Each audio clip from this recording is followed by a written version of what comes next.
তাহলে কি স্থায়ীভাবে যুদ্ধবন্ধের পথে রাশিয়া ইউক্রেন? এই বিষয়ে ইউক্রেনকে আলোচনায় বসার আহ্বান জানিয়েছেন রুশ প্রেসিডেন্ট ভ্লাদিমির পুতিন। এরপরই দুদেশের মধ্যে যুদ্ধের অবসান বিষয়ে কথা উঠেছে আন্তর্জাতিক মহলে।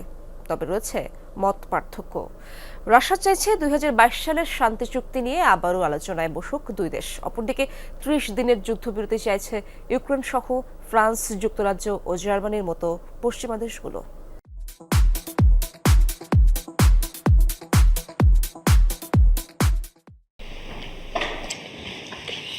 ক্রেমলিনে এ যেন নতুন এক সকাল।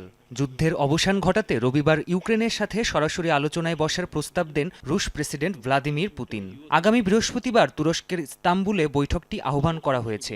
এ খবর শান্তির বার্তা ছড়িয়েছে দুদেশের নাগরিকদের মাঝে। পুতিনের এ আহ্বানকে ইতিবাচক হিসেবে দেখছেন ইউক্রেনের প্রেসিডেন্ট ভলোদিমির জেলেনস্কি ও মার্কিন প্রেসিডেন্ট ডোনাল্ড ট্রাম্প। তবে নিঃশর্ত নয় পুতিনের এ শান্তি প্রস্তাব। আলোচনায় বসার আগে কোনো প্রকার পূর্বশর্ত রাখতে নারাজ রুশ প্রধান। পাশাপাশি যুদ্ধের কারণকে সমূলে উৎখাত করে দীর্ঘমেয়াদী শান্তি প্রতিষ্ঠার লক্ষ্যকে সামনে রাখেন তিনি। চান 2022 সালের শান্তি প্রস্তাব নিয়ে পুনরায় আলোচনার টেবিলে মুখোমুখি হোক কিয়েভ ও মস্কো।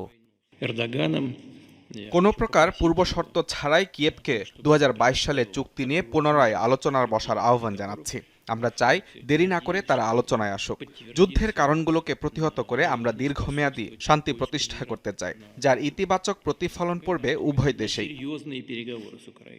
2022 সালের ফেব্রুয়ারিতে যুদ্ধ শুরুর পর ইউক্রেন ও রাশিয়ার মধ্যে শান্তি আলোচনার সূচনা হয়, যা পরিচিতি লাভ করে ইস্তাম্বুল ঘোষণা নামে। চুক্তিতে ইউক্রেনের পশ্চিমা ঘেঁষা কৌশলগত অবস্থান, ন্যাটোতে যোগদানের চেষ্টা ও পূর্ব ইউক্রেনের রুশভাষীদের নিরাপত্তার মতো বিষয় উত্থাপন করে রাশিয়া। ইউক্রেনের সেনাবাহিনীকেও সীমিত করার দাবি জানায় মস্কো। বিনিময়ে জাতিসংঘের নিরাপত্তা পরিষদের স্থায়ী সদস্যসহ বেশ কিছু দেশের কাছে নিরাপত্তার নিশ্চয়তা দাবি করে কিয়েভ। তবে ভবিষ্যতে যুদ্ধে জড়িয়ে পড়ার আশঙ্কায় চুক্তিটিকে সমর্থন দেয়নি পশ্চিমারা। তবে কি থামতে যাচ্ছে রক্তক্ষয়ী যুদ্ধ? রয়েছে বেশ কিছু সংশয়। পুতিনের প্রস্তাবের একদিন আগেই জেলেনস্কির সাথে দেখা করেন ফ্রান্স, যুক্তরাজ্য, জার্মানি ও পোল্যান্ডের নেতারা। এ সময় 30 দিনের নিঃশর্ত যুদ্ধবিরতি মেনে নিতে রাশিয়ার প্রতি আহ্বান জানান তারা। নতুবা রাশিয়াকে ব্যাপক নিষেধাজ্ঞার সম্মুখীন হতে হবে বলেও হুঁশিয়ারি দেন এসব নেতারা। তবে এসব হুঁশিয়ারি সরাসরি প্রত্যাখ্যান করেছে ক্রেমলিন। এই মুহূর্তে পূর্ণ ও নিঃশর্ত যুদ্ধবিরতি প্রয়োজন।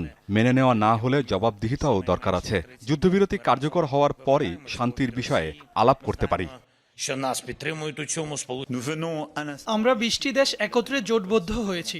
আমরা আমেরিকার নজরদারিতে 30 দিনের যুদ্ধবিরতি চাই, যেখানে ইউক্রেন কিংবা রাশিয়া কোনো পক্ষেরই কোনো পূর্বশর্ত থাকবে না। রাশিয়া এটা না মানলে তাদের ইউরোপ ও আমেরিকার নিষেধাজ্ঞার আওতাধীন করা হবে। 3 বছর ধরে চলমান এ যুদ্ধে ইউক্রেনের 1/5 ভূখণ্ড দখলে নিয়েছে রাশিয়া। হতাহত হয়েছে উভয় দেশের লক্ষাধিক সেনা, প্রাণ হারিয়েছেন কিংবা সব হারিয়ে নিঃস্ব অগণিত মানুষ। প্রাণপ্রতিম কুণ্ডু, যমুনা নিউজ।